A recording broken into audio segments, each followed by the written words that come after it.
એ જ રીતે આજે 500 વર્ષ પછી આપણી ભારત ભૂમિ પર અયોધ્યામાં ભગવાન રામનો જન્મદિવસની ઉજવણી એટલે કે એમના પ્રાણ પ્રતિષ્ઠાની ઉજવણી કરવામાં આવી।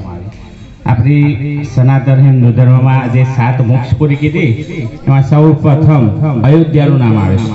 अयोध्या मथुरा माया काची कांची अवंतिका पूरे द्वारामती चाहवा सप्तदेव मोक्षदायिका एवं भारत भूमि में अपना गुजरात राज्य में द्वारामती એટલે કે દ્વારકા અને ઉત્તર પ્રદેશમાં અયોધ્યા જેનું વેદોમાં નામ છે અવધ। અવધ એટલે કે જેનો વધ શક્ય નથી। અયોધ્યાની રાજી ગાદી પર જેટલા રાજાઓ આયા એ દેવાસુર સંગ્રામમાં પણ એમને મદદ કરેલી એવું કહેવાય છે।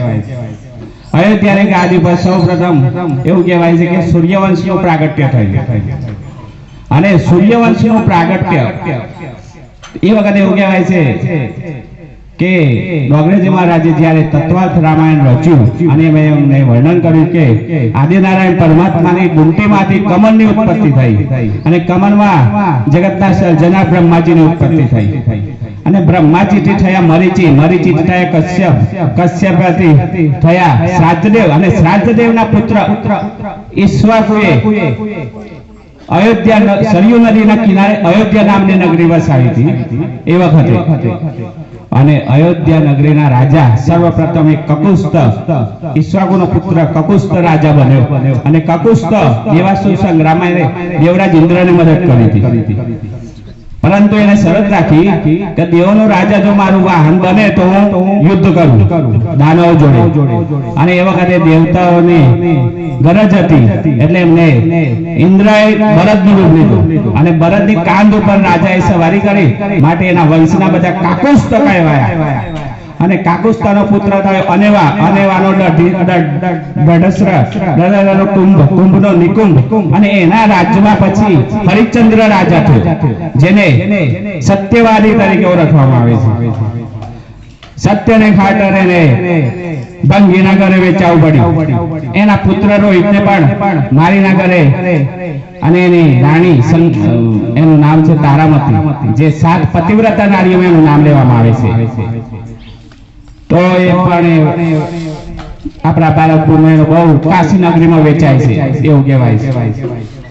એ બહુ સત્ય માટે વેચાય તો આ ભારત ભૂમિમાં મહાન પુરુષોનો જન્મ થયેલો છે એટલે તો ગુજરાતીમાં પણ કહેવાય છે કે જનની જણે તો 3 નર જનજે કાળ સંત દાતા કા સોળ નહીતર રેજે વાજને પદ મત ગુમાવીશ તારું નૂર। આપણી ભારત ભૂમિમાં મહા સંત પુરુષો થઈ ગયા, મહાન દાનવીરો પુરુષો થઈ ગયા। शिवी राजा जेवो शिवी राजा, दानवीर कर्ण, बलि राजा बराबर आ बधा दानवीर पुरुषो થઈ ગયા અને એવી ભારત ભૂમિમાં અયોધ્યાની નગરીમાં જ્યારે ત્રિશંકુ રાજા થયો, ત્રિશંકુનો પુત્ર થયો ત્યાર પછી રઘુ રાજા। આમ રઘુ રાજા જ્યારે રઘુ રાજાનું આગમન થયું ચારે બાજુ ધર્મની ધ્વજા ફરકાવી હતી એને। એ વખતે ભીલકુમારો જે વનમાં રહેતા એમને વિચાર્યું કે આપણા રાજા માટે આપણે શું ભેટ લઈ જવી, ત્યારે એમને ચરણ પાદુકા બનાવી હતી અને એમને ચરણ પાદુકા જ્યારે રઘુ રાજાને આપવા આવ્યા ત્યારે રઘુ રાજાએ એવું કીધું કે હું આ પાદુકા પહેરીશ નહીં। એટલે ભીલ લોકોને નવાઈ લાગી કે અમે આટલા પ્રેમથી અમારા રાજા માટે ભેટ લાવ્યા છીએ અને પહેરવાની ના પાડે છે। એટલે એમને કારણ પૂછ્યું, કારણ અન્નદાતા એટલે કે હું પહેરીશ નહીં પરંતુ હું મારા મંદિરમાં આની સ્થાપના કરીશ અને રોજ એની પૂજા કરીશ।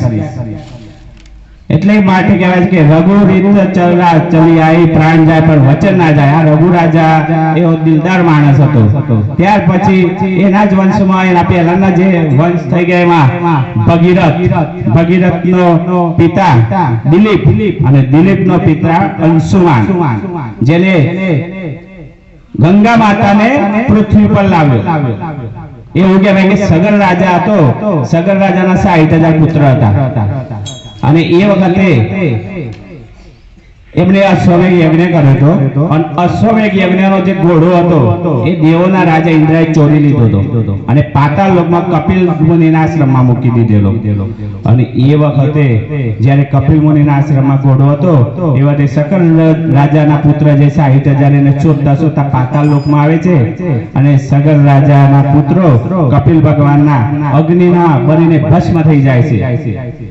એટલે એના ગુરુ જે વશિષ્ઠ ઋષિ હતા એમણે વાત કરી કે આ બધાની મુક્તિ થાય એવો કોઈ ઉપાય?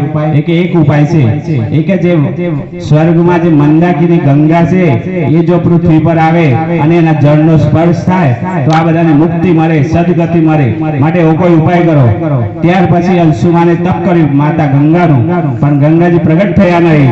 ત્યાર પછી એના પુત્ર દિલીપે તપ કર્યું, જેને ગાયની રક્ષા કરવા માટે સિંહને પોતાનું બલિદાન આપવા તૈયાર થઈ ગયો. એવો મહાન રાજા હતો, પોતાના શરીરનું બલિદાન આપવા તૈયાર થઈ ગયેલો એ દિલીપ રાજા. અને દિલીપ રાજાએ પણ પોતાને તપ કર્યું, એના તપ એનું મૃત્યુ થઈ ગયું. ત્યાર પછી એનો પુત્ર થયો અને એ હતો ભગીરથ. અને ભગીરથે તપ કરી એ વખતે આકાશવાણી થઈ કે હે ત્રણે પુણ્ય ભેગું થયું, ત્રણે બાપ દીકરા દાદાનું, એટલે હું પ્રસન્ન છું. પરંતુ મને જીલી લખે એવો કોઈ શક્તિમાન પુરુષ નીચે આવે તો હું નીચે આવું. સ્વર્ગમાંથી ગંગાનો વેગ આવે, કોઈ શક્તિશાળી પુરુષ નીચે ઉભો હોય તો એ માથે આવું. અને એ વખતે એવું કહેવાય છે કે વશિષ્ઠ ઋષિએ મહાદેવનું આહ્વાન કર્યું અને મહાદેવે જ્યારે પોતાની જટા ખોલી અને ગંગાજી એમની જટામાં સમાઈ ગયા, એટલાથી ગંગાજીનું નામ પડ્યું ભાગીરથી. કારણ કે ભગીરથે એનું આહ્વાન કર્યું હતું. ભગીરથના નામ પરથી ગંગાનું નામ પડ્યું ભાગીરથી અને શંકર ભગવાનનું નામ પડ્યું ગંગાધર. ત્યાર પછી ગંગાજીનો વેગ ત્રણ વેગમાં જુદી જુદી દિશામાં ગયો. અલકનંદા અને ત્રિપથગા, જનુમુનિનો આશ્રમ આવતો હતો. જનુમુનિ એને ગણી ગયા, એટલા માટે ગંગાનું નામ પડ્યું જાહ્નવી. અને ત્યાર પછી ગંગાનો પ્રવાહ વહેતો વહેતો વહેતો હરિદ્વાર, ઋષિકેશ ફરતો ફરતો પાતાળ લોકમાં જાય છે. અને 60,000 જે મરેલા એના હાડકા હતા સગર રાજા અને પુત્રો, એમની સદગતિ થાય છે. અને પછી રઘુ રાજાનો પુત્ર થયો અજ રાજા, અને અજ રાજાનો પુત્ર થયો દશરથ રાજા. દશરથ રાજાના 3 રાણી હતી, કૌશલ્યા, સુમિત્રા અને કૈકેયી. અને રાજાને કોઈ સંતાન ન હતું. રાજા બહુ દુખી હતો અને રાજાને દરેક રીતે શાંતિ હતી, પણ રાજાને કોઈ સંતાન ન હતું. જે રાજા બહુ દુખી હતો તે ગુરુની પાસે ગયો અને ગુરુ પાસે ગયો. સદગુરુ હતા એના વશિષ્ઠ ઋષિ. વશિષ્ઠ ઋષિને કીધું કાલ પછી આ ગાદીનો કોઈ વારસદાર નહીં. ગોકુળમાં તો મહાન મહાન રાજાઓ થઈ ગયા, હવે પછી શું અયોધ્યાનું ગાદી ખાલી રહેશે. અને એ વખતે એમને સમાધિમાં જોઈ કીધું કે રાજા ચિંતા નહીં કર, તારા ઘરે એક નહીં પણ 4 પુત્રની પ્રાપ્તિ થશે. કેટલા? 4 પુત્ર. અને એના માટે તું પુત્ર કામેષ્ટિ યજ્ઞ કર. અને પુત્ર કામેષ્ટિ યજ્ઞ એ જ કરાવી શકે જેને આજ લગી કોઈ સ્ત્રીનું મુખ જોઈ ના હોય. એવો કોઈ ઋષિ આવે એ જ આ યજ્ઞ કરાવી શકે. અને ત્યાર પછી વશિષ્ઠ ઋષિએ કીધું કે અહીંથી થોડે દૂર એક જંગલ છે અને એ જંગલમાં વિભાડંક ઋષિના પુત્ર એવા એમનું નામ છે શૃંગી ઋષિ. અને શૃંગી ઋષિને બોલાવવામાં આવે અને આજ લગી એમને કોઈ સ્ત્રીનું મુખ જોયું નથી. અને એમના જોડે જો વિવાહ એમને દશરથ રાજાના ભાઈ હતા લોમપાદ, અને એમની બેનનું નામ હતું શાંતા, એમની દીકરીનું નામ. એના વિવાહ કરવામાં આવે છે. એટલે એ રામની પિતરાઈ બેન પણ કહેવાય. કોઈ પૂછે કે ભગવાન રામની બેનનું નામ શું, તો શાંતા. અને આ રીતે પુત્ર કામેષ્ટિ યજ્ઞ થાય છે. અને પુત્ર કામેષ્ટિ યજ્ઞના ફળ સ્વરૂપે યજ્ઞમાંથી એક અગ્નિદેવ પ્રગટ થાય છે. બોલીએ યજ્ઞ નારાયણ ભગવાન કી જય. અને યજ્ઞ નારાયણ ભગવાન ખીર લઈને પ્રગટ થાય છે. અને ખીર 3 રાણીઓને આપવામાં આવે છે. કૌશલ્યા, સુમિત્રા અને કૈકેયી. 3 રાણીઓ જ્યારે ખીર ખાય છે, એટલે 3 જ્યારે ખીર ખાવાનું હોય છે એ વખતે કૈકેયી થોડું પ્રસાદનું અપમાન કરે છે. આમ પણ આપણે કહીએ કે પ્રસાદનું અપમાન ના કરે. સત્યનારાયણ ભગવાનની કથામાં પણ આવે છે કે કથામાં નો જે પ્રસાદ એટલે પ્રસાદ જેટલો જ હોય, પછી એસી વાટલો ભરી ના હોય. અને પછી એ કથાનો જે પ્રસાદમાં પેલી લીલાવતીની દીકરી હતી કલાવતી, એ પ્રસાદનું અપમાન કરે છે. અને એના સ્વામી જે દરિયામાં આવ્યા હતા એમને જોવા જાય છે. એટલે જોવા જાય છે એટલે પ્રસાદનું અપમાન થયું, ભગવાનના પ્રસાદનું, એટલે દરિયામાં ડૂબી જાય છે. એવી કથા આવે છે. એટલે કહેવાય છે કે પ્રસાદનું અપમાન કરવું નહીં. અને પછી એ પ્રસાદ લેવામાં આવે છે. કઈ કઈ અપમાન કર્યું એવાથી શંકર ભગવાનની પ્રેરણાથી આકાશમાંથી એક સમડી આવે છે અને સમડી પ્રસાદ લઈને જતી રહે છે. અને અંજન પ્રદેશમાં અંજની માતા પુત્ર માટેની કામનાથી એ ભગવાન શિવનું તપ કરતા હતા, પંચાક્ષર મંત્રનો જપ કરતા હતા, નમઃ શિવાય નમઃ શિવાય નમઃ શિવાય નમઃ શિવાય. અને એમ જ્યારે જ્યારે એમનો જપ વધતો હતો એ જ રીતે ભગવાન શિવની પ્રેરણાથી એ પ્રસાદ લઈને સમડી ત્યાં આવે છે અને પ્રસાદ તેના હાથમાં મૂકે છે. અને પ્રસાદ ખાવાથી એના પેટે ભગવાન શિવનો અવતાર, ભગવાન શિવનો 11મો રુદ્ર અવતાર, પવન પુત્ર મનોજવ મારુત તુલ્ય વેગમ જીતેન્દ્રિયમ બુદ્ધિમત્તમ વરિષ્ઠમ વાતાત્મજમ વાનર યુથ મુખ્યમ શ્રી રામ દૂતમ શરણમ પ્રપદ્યે. ભગવાનના પહેલા ભગવાનના ભક્તનો જન્મ થઈ જાય છે. ચૈત્ર સુદ પૂનમના દિવસે બુધવારના દિવસે પવન પુત્ર હનુમાનજીનો જન્મ દિવસ આવે છે. અને 1 વર્ષ પહેલા હનુમાનજીનો જન્મ થાય ને 1 વર્ષ પછી રામનો જન્મ થાય છે. અને ભગવાન હનુમાનનો જન્મ થાય છે. હનુમાનજી નાના હતા એવા તેમનું નામ હતું મારુતિ. પરંતુ જ્યારે એમને સૂર્યનું ફળ સમજીને ઉડવા ગયા અને સૂર્યને જ્યારે એમને કરી લીધો એવા ઇન્દ્રએ વજ્ર માર્યું એટલે એનું જડબું તૂટી ગયું. અને વિજ્ઞાનમાં જડબાને શું કહેવાય? હનુ. એટલા માટે એમનું નામ પડ્યું હનુમાન. અને ત્યાર પછી આપણે બધા જાણીએ છીએ કે અયોધ્યામાં 4 પુત્રોની પ્રાપ્તિ થઈ. સુમિત્રાએ એમના બાગમાંથી કૈકેયીને પ્રસાદ આપ્યો અને એમના ઘરે ભરતનો જન્મ થયો અને કૌશલ્યાના ઘરે ભગવાન શ્રી રામનો જન્મ થયો. અને અભિજીત નક્ષત્ર હતું એ સમયે, ચૈત્ર સુદ પૂનમ હતી, શીતળ સુગંધિત પવન આવતો હતો, શીતળ મંદ સુગંધિત, બરાબર. ભગવાનનો પ્યારો મુહૂર્ત હતું, બપોરનો સમય હતો, બપોરના 12 વાગે જન્મ થયો. બધા દેવતાઓ રાજી હતા. નદીઓમાં અમૃતની સોનાની ખાણો નીકળતી હતી એવું કહેવાય છે. રામચરિત માનસે એવું કહે છે કે ચારે બાજુ શાંતિ હતી, બહુ ગરમી નહીં, બહુ ઠંડી નહીં, અને બધા વિશ્રામ કરતા હતા. આખું જગત રાજી હતું.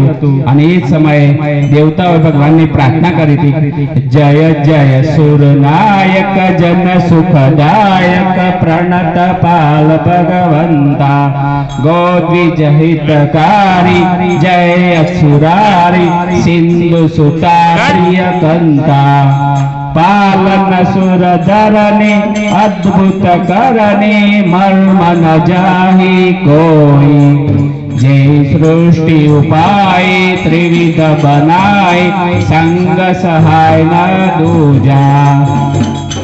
અને આ રીતે ભગવાનની પ્રાર્થના કરી અને ભગવાન એમની આગળ વિરાટ ચતુર્ભુજ રૂપે પ્રગટ થયા. અને સૂર્યવંશમાં ભગવાન રામ પ્રગટ થયા. બધા દેવતાઓ રાજી હતા પણ એક દેવતા નિરાશ હતા. બધા દેવતાઓ રાજી હતા પણ એક દેવતા નિરાશ હતા, ચંદ્રદેવ. ચંદ્રદેવ એકલા રાજી હતા નહીં, કારણ કે ચંદ્રને પણ ભગવાનના દર્શન કરવા આવવું હતું. બધા દેવતાઓ અદ્રશ્ય રૂપે ભગવાનના દર્શન કરતા રહ્યા અયોધ્યામાં. અને ચંદ્રદેવ ના રૂપ સૂર્ય ભગવાન ખાસ એ તો આવે ને એ દિવસે રામનવમીનો જે દિવસ હતો ને 1 દિવસની જગ્યાએ 1 મહિનાનો થઈ ગયો હતો એવું કહેવાય છે. કારણ કે સૂર્યની જગ્યાએ ખસતો જ નહીં. સૂર્ય ખસે તો ચંદ્ર આવે એવું કહેવાય. અને સૂર્ય ખસતો નથી એટલે બધા દેવતાઓ ભગવાનને પ્રાર્થના કરે છે. અને ભગવાને કીધું કે આખું જગત મારા દર્શન કરે છે. સૂર્યવંશમાં હું પ્રગટ થયો, દિવસે બધા જાગતા હોય તો બધા મારા દર્શન કરે છે, પણ એક ચંદ્ર મારા દર્શન કરી શકતો નથી. માટે હું ચંદ્ર, હું તને વચન આપું છું કે અત્યારે ત્રેતાયુગ ચાલે છે, પણ જ્યારે દ્વાપર યુગ શરૂઆત થશે, દ્વાપર યુગના અંતમાં જ્યારે હું શ્રાવણ વદ આઠમના દિવસે ફરીથી પ્રગટ થઈશ. ભગવાને કીધું. ભગવાન જન્મ નથી લેતા પણ પ્રગટ થાય છે. ભય પ્રગટ કૃપાલા દીન દયાલા.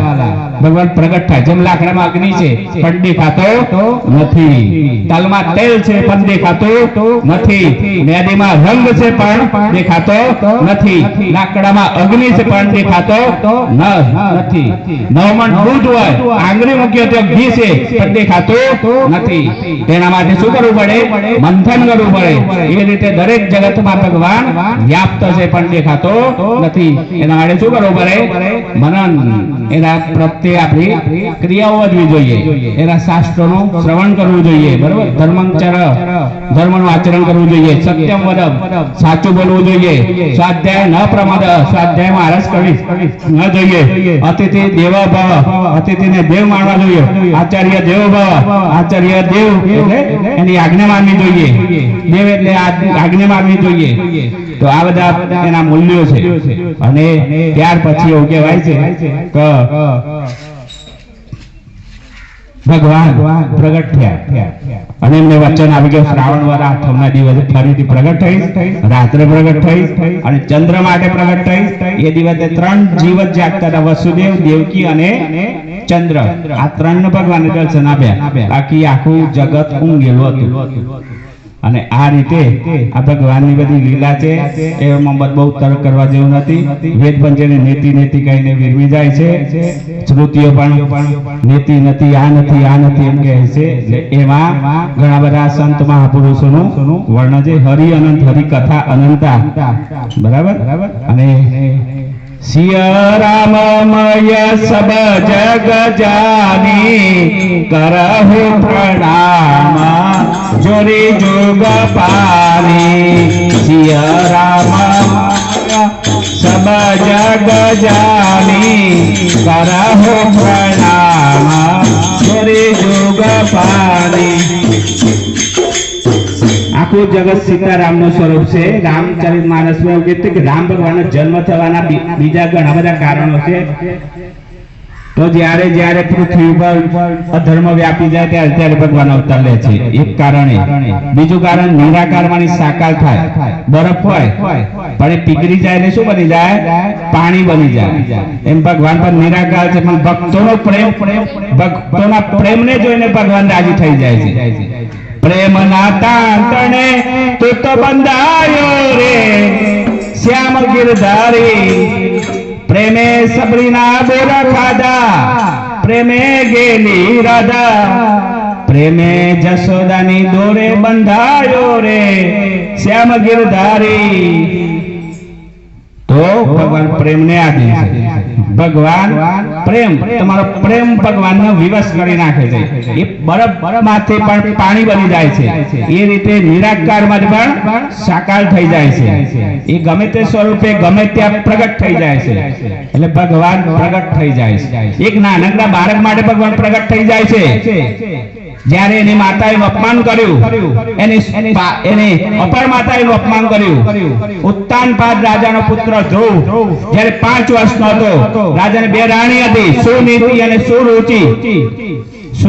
સુરુચિ એ દેખાવની બહુ સુંદર હતી, જ્યારે સુનીતિ એ પવિત્ર આચરણ, ઉત્તમ વ્રતનું આચરણ કરનારી હતી. એના નામમાં જે અર્થ છે, સુનીતિ એટલે નીતિપરાયણ અને સુરુચિ એટલે રાજાની રુચિ એનામાં વધારે હતી. સુરુચિના પુત્રનું નામ હતું ઉત્તમ અને સુનીતિના પુત્રનું નામ હતું ધ્રુવ. પણ એક દિવસ એવું થયું કે જ્યારે રાજા રાજ સિંહાસન પર બેઠેલો હતો અને એ વખતે સુરુચિ અને સુનીતિ બંને, સુનીતિ ન હતી પણ સુનીતિનો પુત્ર જ્યારે ઉત્તમ, સુરુચિનો પુત્ર ઉત્તમ જ્યારે ખોરામાં બેસેલો હતો રાજાના, અને રાજા જોડે મસ્તી કરતો હતો. પોતાનો પુત્ર પોતાના પિતાના ખોરા બેસીને મસ્તી કરે ને, એ મસ્તી કરતો હતો. અને જ્યારે મસ્તી કરતો હતો એવા 5 વર્ષનો ધ્રુવ આવ્યો અને ધ્રુવને પણ હું પણ મારા પિતાના ખોરામાં બેસું. તે પણ બેસવા ગયો, પણ બાજુમાં પેલી રાણી બેઠેલી સુરુચિ, એને કીધું, એને ધક્કો મારી કાઢી મૂક્યો. ખબરદાર, જો તારા પિતાના ખોરામાં બેઠો, તારે તારા પિતાના ખોરામાં બેસવું હોય તો મારા પેટે અવતાર લેવો પડશે, મારા પેટે મારા પેટે જન્મ લેવો પડશે તારે. તો તું અધિકારી છે, તારો અધિકાર નથી આમાં બેસવાનો. અને નાના બાળકનું મન તો કેવું હોય, કોઈ બોલે તો લાગી આવે. એને લાગી આવ્યું, એ રડવા માંડે છે. રડતો રડતો જતો રહે છે એની માતા પાસે, સુનીતિ પાસે. સુનીતિને આ રડે છે. સુનીત કે બેટા શું થયું, તને શું દુઃખ છે? પણ કઈ બોલતો નથી. એ વખતે એક દાસી આવી અને દાસી આ બધી વાત કરી જે ઘટના ઘટી. સુનીતિએ કીધું બેટા આપણા જીવનમાં હું જ ભાગી છું કે હું રાજાને અણમાનીતી છું. જ્યારે પેલી રાણી એને ફેવરિટ છે, પ્રિય છે, હું એને અણમાનીતી છું એટલે રાજા ત્યારે ત્યાગ કર્યો. બેટા તારે સિંહાસન પર બેસવું હોય તો તારે ખોરા પર બેસવું હોય રાજાના ખોરામાં, પણ આ ખોરાનો શું ભાવ? આ તો 60 વર્ષ પછી બદલાઈ જશે, આ તો 60 વર્ષ પછી આ નાશવંત છે, પણ હું એક ખોરો તને એવો બતાવું જે કદી નાશ થતો નથી. જે ખોરાનો કદી નાશ થતો નથી એવા ખોરામાં બેસવાની ઈચ્છા કર. આ બ્રહ્મ ભુવન લોકમ પુનરાવર્તિનો અર્જુન મામે પ્રત્યે કોંતે પુનર્જન્મના વિદ્યતે. હે અર્જુન, બ્રહ્મલોક સુધીના જેટલા લોક છે બધા ઉત્પત્તિ અને મરણને આધીન છે, પણ જે લોકનો નાશ થતો નથી, પ્રલયકાળમાં પણ જે લોકનો નાશ થતો એ ખોરામાં બેસવાની ઈચ્છા કર. એવું એની માતાએ કીધું. એવો કયો ખોરો છે? એ કે ભગવાનનો ખોરો છે, તું એ ભગવાનના ખોરામાં બેસી જાય. એની માતાએ એવું કીધું. તો કે એના માટે શું કરવું? એના માટે તપ કર. ભગવાનને પ્રાપ્ત કરવા માટે શું કરવું જોઈએ? તપ કરવું જોઈએ.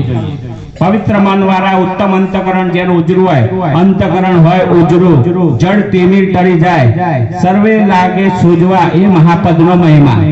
તો એ મહાપદ પામવા માટે અંતકરણ ઉજરું હોવું જોઈએ. સાત્વિક ગુણોનું સેવન કરવું જોઈએ. અને જો તારામાં સાત્વિક ગુણ હોય, એક બાળકનું મન તો કેવું હોય? સાત્વિક હોય. 5 વર્ષના બાળકમાં કોઈ પણ પ્રકારનો તામસિક ગુણ હોય નહીં. માટે હે બાળક, તું જા વનમાં અને ભગવાન નું તપ કર અને ભગવાનને પ્રગટ કર, અને તું એમના પાસે એમનો ખોરો માગી લે. અને ત્યાર પછી ધ્રુવ એવું કહેવાય છે કે જંગલમાં જવા માટે તૈયાર થાય છે. પણ આપણો 5 વર્ષનો નાનો બાળક જ્યારે જંગલમાં જાય એટલે ભલભલાનું હૃદય ભરાઈ જાય. એની માતાએ કીધું બેટા તારે ભગવાનને પ્રસન્ન કરવા જાય તો પેલા તારા પિતાને વંદન કરીને જજે, અને જે તારી માતાએ તારું અપમાન કર્યું એને પણ વંદન કરીને જજે. અને જ્યારે એ ધ્રુવ એની માતા જેને ધક્કો મારીને કાઢી મૂક્યો તો એ માતાને પણ વંદન કરવા જાય છે. વિચાર તો કરો. એટલા માટે કહેવાય છે કોઈ તારા માટે ફૂલ પાથરે એના માટે પણ તું કાંટા પાથર, કોઈ તારા માટે કાંટા પાથરે એના ઉપર પણ તું ફૂલ પાથરવા માટેની પ્રયાસ કરજે. અને એવું કહેવાય છે કે ધ્રુવ જ્યારે એની માતાને વંદન કરે છે, પરંતુ એની માતાને મનમાં હૃદય તો ભરાઈ આવ્યું, પણ વિચાર એવો આવ્યો કે એનો સ્વભાવ સુધરતો નથી. પ્રકૃતિ હંમેશા બદલાય નહીં, એની પ્રકૃતિ બદલાય નથી. એને મનમાં એમ થયું કે ભલે વનમાં જાય, જો એ વનમાં જાય તો આખા ગાદીનો માલિક, આખા નગરનો માલિક મારો પુત્ર બનશે, ઉત્તમ બનશે. અને જંગલમાં જશે તો વનમાં જંગલી પ્રાણીઓને ફાડી ખાશે, એવો એનો ભાવ હતો. ત્યાર પછી જંગલમાં જાય છે. ભગવાને પરીક્ષા કરી. ભગવાને કીધું આવડો નાનો બાળક વનમાં આવે છે તો હું એની થોડી પરીક્ષા કરું. ભગવાને એની પરીક્ષા કરવા માટે દેવર્ષિ નારદજીને મોકલ્યા છે. અને નારદજી એને કહે છે કે બેટા જંગલમાં જંગલી પ્રાણી હોય તું પાછો ચાલ્યો જા, પણ એ ના પાડે છે. અને પછી દેવર્ષિ નારદ પાસે મંત્ર માગે છે ભગવાને કઈ રીતે પ્રસન્ન કરવા. નારદજી એને કીધું તું પેલા જીકમાં યમુના નદીના કિનારે મધુવન છે, મધુવનમાં જા અને ત્યાં જઈને એમને 12 અક્ષરનો મંત્ર આપે છે. ઓમ નમો ભગવતે વાસુદેવાય, ઓમ નમો ભગવતે વાસુદેવાય. અને એ મંત્રનો જાપ કરજે. એ મંત્રનો જાપ કરજે. 3 વખત યમુના નદીમાં સ્નાન કરજે અને પ્રાણાયામ કરજે. પૂરક, રેચક, કુંભક એવા પ્રાણાયામ કરજે. માનસિક મેલ તારા દૂર થશે અને ત્યાર પછી ધીમે ધીમે તારું તપ વધારજે. ત્યાર પછી નારદજીના કહેવા પ્રમાણે ધ્રુવે યમુના નદીમાં 3 વખત સ્નાન કરે, ટીકા સ્નાન કરે અને પૂરક, રેચક યોગ કરે અને ભગવાનના મંત્રનો જાપ કરતો હતો. 1 મહિનો આ રીતે બોર અને કોઠા ખાઈને રહ્યો. બીજા મહિને પાછું એને તપ વધાર્યું અને એ વખતે એને ફક્ત અને ફક્ત પાણી પીને રહેતો. પહેલા મહિને 3 દિવસ એવું થાય અને બોર ખાઈને રહેતો હતો. બીજા મહિને 6 દિવસ સુધી તપ કરે અને એવું થાય અને પાણી પીને રહેતો હતો. પછી એના પછી ત્રીજા મહિને 9 દિવસ સુધી તપ કરે અને એવું થાય અને 9 દિવસ સુધી તપ કરે સરંગ. અને પછી જાગીને પછી પર્ણનો આહાર કરે અને આ રીતે 5મા મહિને 12 દિવસ સુધી તપ કર્યું અને એવું થાય. અને તપ કરે, આ દિવસે જાગે અને પાછી વાયુનો આહાર કરે. એમ કરતા કરતા ધ્રુવનું તપ વધવા લાગ્યું. 6ઠા મહિને આખા જગતનો પ્રાણવાયુ જીતી લીધો અને આખા પ્રાણવાયુનો ભક્ષણ કરવા લાગ્યો. અને જ્યારે પ્રાણવાયુ જગતનો વૃંદાઈ ગયો, આખું જગત ડોલવા લાગે છે એવું કહેવાય છે. અને આખું જગત ડોલવા લાગ્યું અને બધા દેવતાઓએ વિચાર્યું કે આ શું થાય છે, આ જગતનો પ્રાણવાયુ વૃંદાય છે. બધા દેવતાઓ ભગવાન પાસે ગયા. ભગવાનને જઈને કીધું આનું કારણ. ભગવાને કીધું મારા એક ભક્તે પ્રાણવાયુને ગતિ રોકી દીધી છે અને એના કારણે આવું થાય છે. હું જઈને નિરાકરણ કરું. અને એવું કહેવાય કે ભગવાન એની આગળ આવીને ઉભા રહ્યા. પરંતુ ભગવાન ઘણી વાર ઉભા રહ્યા, 5 થી 10 મિનિટ ઉભા રહ્યા, પણ ધ્રુવ આંખ ખોલતો નથી.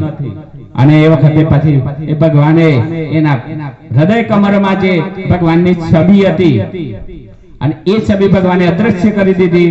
જેવી ભગવાનની છબી અદ્રશ્ય થતા ધ્રુવ બેબાકડો થઈ ગયો, એની આંખ ખુલી ગઈ અને હૃદયમાં જે છબી હતી એની સામે ઊભી હતી.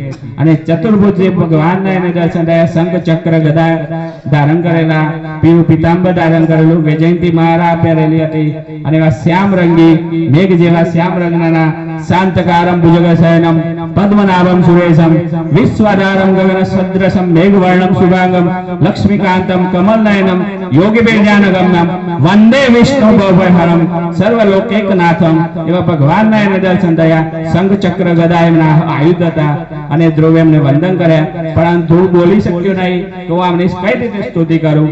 એવા ભગવાનના હાથમાં જે શંખ હતો, 5 જન્ય શંખ, ભગવાન એના ગાલે સ્પર્શ કર્યો અને એના ગાલે સ્પર્શ થવાથી એને અદ્ભુત 4 વેદોનું જ્ઞાન થઈ ગયું. એના મુખે સરસ્વતી આવી વિરાજ્યા અને એને ઋગ્વેદની ઋચાઓથી એ ભગવાનની સ્તુતિ કરી અને ભગવાનની સ્તુતિ ગાય છે. અને સ્તુતિ ગાય છે કે હે ભગવાન, તમે જ મારા અંતઃકરણમાં સજીવન થઈને મારી વાણીને જીવાડો છો.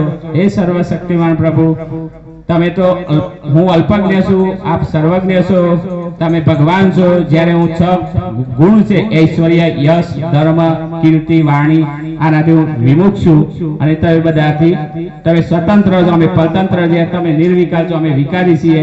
એ રીતે ધ્રુવે સ્તુતિ કરી. ભગવાને પછી કીધું કે તું 36,000 વર્ષ સુધી રાજ ભોગવજે અને તારો ભાઈ ઉત્તમ મૃત્યુ પામશે અને તને લેવા મારું વિમાન આવશે. પણ આજ લગી જે સ્થાન મેં કોઈને આપ્યું નથી એ તને ધ્રુવ સ્થાન આપું છું. દેશ સ્થાન બ્રહ્મલોક થી પણ ઉપર છે. જનલોક, તપલોક, મહલોક, સત્યલોક, બ્રહ્મલોક અને બ્રહ્મલોક થી પણ ઉપર નક્ષત્રલોક અને એને ઉપરનો જે લોક છે આ બ્રહ્મભુવનો લોકમ પુનરાવર્તનો અર્જુન મા બેપેત્ય તો કોંતે પુનર્જન્મના વિદ્યાર્થી. જે લોકનો નાશ થતો નથી, જે લોકને સૂર્ય, ચંદ્ર, અગ્નિ પ્રકાશિત કરી શકતા નથી, એ ધામ એ મારું પરમ ધામ છે. આથી એ ધામ હું તને આપું છું. અને એવું ભગવાને કીધું. ત્યારબાદ ધ્રુવ ઘરે આવે છે અને ધ્રુવ 36,000 વર્ષ સુધી રાજ કરે છે. એનું લગ્ન ગંધર્વ કુમારની શિશુમાની પુત્રી વર્મી સાથે થયું. એના દીકરા એ ત્યારે રાજ કર્યું. ત્યાર પછી ધ્રુવે ગંગાજી હરિદ્વારમાં આવીને તપ કરે છે. ગંગાજી ખરખર વહે છે એટલે ધ્રુવને તપમાં વિઘ્ન થયું. ધ્રુવ ત્યાંથી જવા લાગ્યો. ગંગાજીએ કીધું બેટા હું બેસ, કેમ જાય છે? એટલે ધ્રુવે કીધું તમારો અવાજ આવે છે. એટલે ત્યારથી પછી ગંગાજી શાંત વહે છે. અત્યારે હાલમાં પણ ઋષિ કે રામઝુલાથી લક્ષ્મણઝુલા જઈએ એટલે ગંગાજીનો પ્રવાસ શાંત વહે છે અત્યારે હાલમાં પણ એવું કહેવાય છે. ત્યાર પછી એને લેવા માટે વિમાન આવે છે અને વિમાનમાં ભગવાનના દૂત એને લઈ જાય છે. એ વખતે એને પોતાની માતા યાદ આવે છે. કહ્યું મારી માતા. ત્યાર પછી બતાવે છે તો બીજા એક વિમાનમાં એની માતા જતી હતી ભગવાનના લોકમાં. એટલે એની માતા એટલે કે એનામાં આ જે ગુણ હતા એની માતા સુનીતિના કારણે હતા. એટલે કહેવાય કે જનની જણે તો 3 જન જે સંત કા દાતા કા સુર નહીતર રેજે વાંજની પદ મત ગુમાવી તારો નૂર. આપણા ભારત દેશમાં આવ્યા મહાપુરુષો થઈ ગયા. શિવાજી મહારાજ, છત્રપતિ, બરાબર, એ બધા એમની જીજાબાઈ, વિવેકાનંદ, એમની માતા એમના ભુવનેશ્વરી દેવી, તો એ મહાન પતિવ્રતા નારીઓના કારણે જ આપણા દેશમાં એવા મહા સપૂત પુત્રોનો જન્મ થાય છે. અને રામાયણની કથા તો આપણે બધા જાણીએ છીએ કે ભગવાન રામનો જન્મદિવસ તો ઉજવાય છે અને એના અનુક્રમે આજે 22મી જાન્યુઆરીએ રામ મંદિરનો પ્રાણ પ્રતિષ્ઠા મહોત્સવ ઉજવાયો અને રામચરિતમાનસમાં તો એવું કહેવામાં આવ્યું છે કે 7 મોક્ષપુરી છે એમાં કોઈ પણ જગ્યાએ માણસનું મૃત્યુ થાય ને તો એને ફરીથી અવતાર થતો નથી, એની સદગતિ થાય છે. એમાં આપણે પહેલું કીધું અયોધ્યામાં માણસનું મૃત્યુ થાય તો એની સદગતિ થાય. પછી અયોધ્યા, પછી મથુરા એટલે ભગવાન શ્રી કૃષ્ણની જન્મભૂમિ. અયોધ્યા મથુરા માયા એટલે હરિદ્વાર. કાશી કાંચી અવંતિકા, કાશી ભગવાન શિવની નગરી અત્યારે વારાણસી તરીકે ઉજવાય છે, કે ભગવાન વિશ્વનાથનું મંદિર છે જે 12 જ્યોતિર્લિંગમાં એક છે. ત્યાર પછી કાંચી, એનાથી આગળ જોઈએ એટલે શિવ કાંચી નામનું ક્ષેત્ર છે ગંગોત્રી પાસે. કાશી કાંચી અવંતિકા તે મધ્યપ્રદેશમાં ઉજ્જૈન નગરી તરીકે ઓળખાય છે, જે વિક્રમ રાજા થઈ ગયો. મહાકાલ જ્યોતિર્લિંગ છે, 12 જ્યોતિર્લિંગમાંથી એક. અને શિપ્રા નદીના કાંઠે ભગવાન શ્રી કૃષ્ણ એ વિદ્યા અભ્યાસ કર્યો હતો, સાંદીપની ઋષિના ઘેર. સુદામાની એ પણ ત્યાં કર્યો હતો એવું કહેવાય છે, પોરબંદરના સુદામા. અને ત્યાર પછી કાશી કાંચી અવંતિકા. પુરી દ્વારામતી ચૈવ, પુરી એટલે જગન્નાથપુરી ઓરિસ્સા.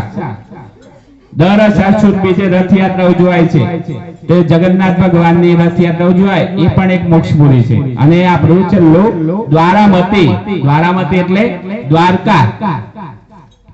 એવું કહેવાય કે દ્વારકા, તો દ્વારકા પુરુષ જે ભગવાન શ્રી કૃષ્ણની કર્મભૂમિ કહેવાય છે. આ 4 ધામમાંથી એક ધામ પણ છે આપણે અયોધ્યા.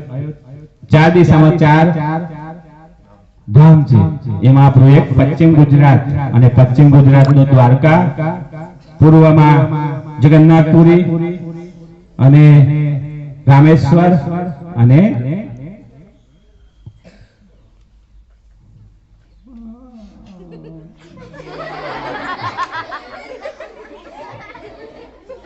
તો આ 4 ધામ છે.